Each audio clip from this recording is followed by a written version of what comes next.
Teachers, Bindu teacher, പ്രിയപ്പെട്ട കൂട്ടുകാരെ, ഇരുൾ നിറഞ്ഞ നൂറ്റാണ്ടുകളിൽ നിന്നും സ്വാതന്ത്ര്യത്തിന്റെ വെളിച്ചത്തിലേക്ക് ഉണർന്നെഴുന്നേറ്റ് ഒരു നാടിനെ ഉയരങ്ങളിലേക്ക് പറക്കാൻ സ്വപ്നച്ചിറകുകൾ നൽകിയ ഒരു ഭരണാധികാരി ഉണ്ടായിരുന്നു.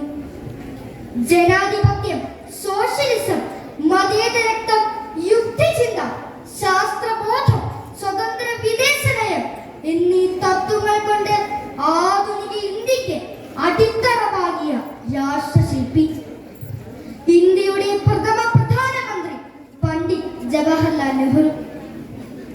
വിശ്വപൗരനായി ലോകത്തിന് മുന്നിൽ തിളങ്ങി നിൽക്കുമ്പോഴും കുഞ്ഞുങ്ങൾക്കായി ഒരു ചുവന്ന പണിനീർപ്പുകൾ നെഞ്ചോട് ചേർത്ത് വെച്ച കുട്ടികളുടെ സ്വന്തം ചാച്ചാജി.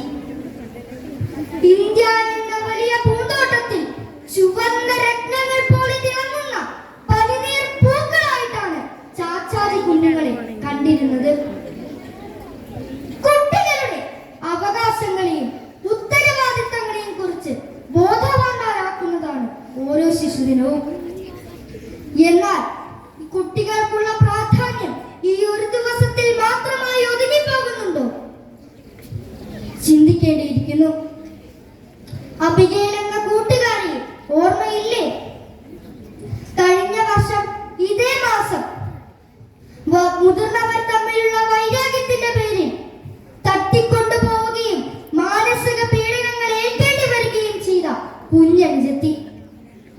ഇതുപോലെ എത്രയെത്ര ബാല്യങ്ങൾ സമ്പൂർണ്ണ സാക്ഷരതയുടെ നാടെന്നറിയപ്പെടുന്ന നമ്മുടെ കേരളത്തിൽ തന്നെ ശാരീരികവും മാനസികവുമായ പീഡനങ്ങൾക്ക് ഇരയാകുന്നു. കുട്ടികളെ കേൾക്കാനോ അവരോട് സംസാരിക്കുവാനോ ആരുമില്ലാത്ത കുടുംബങ്ങളിലെ ബാല്യങ്ങൾ വേറെ. ഈ അവസരത്തിൽ മുതിർന്നവരോട് ഞങ്ങൾക്ക് പറയാനുള്ളത്, ഞങ്ങളെ കേൾക്കൂ, ഞങ്ങളോട് സംസാരിക്കൂ, ഞങ്ങളുടെ കളിയിടങ്ങൾ തിരികെ തരൂ. ഞങ്ങൾ ലഹരിക്കോ മൊബൈൽ ഫോണിനോ അടിമപ്പെടുകയില്ലെന്ന് നിങ്ങൾക്ക് ഉറപ്പു നൽകാം. വീണ്ടും ഒരു ശിശുദിനം ആഘോഷിക്കുന്ന ഈ അവസരത്തിൽ ഞങ്ങൾ കുട്ടികൾക്ക് ഒരു സ്വപ്നമുണ്ട്.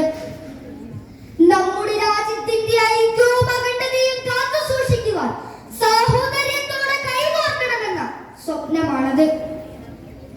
പീഡനങ്ങളും ചൂഷണങ്ങളും ഇല്ലാത്ത നമ്മുടെ രാജ്യത്ത് എല്ലാ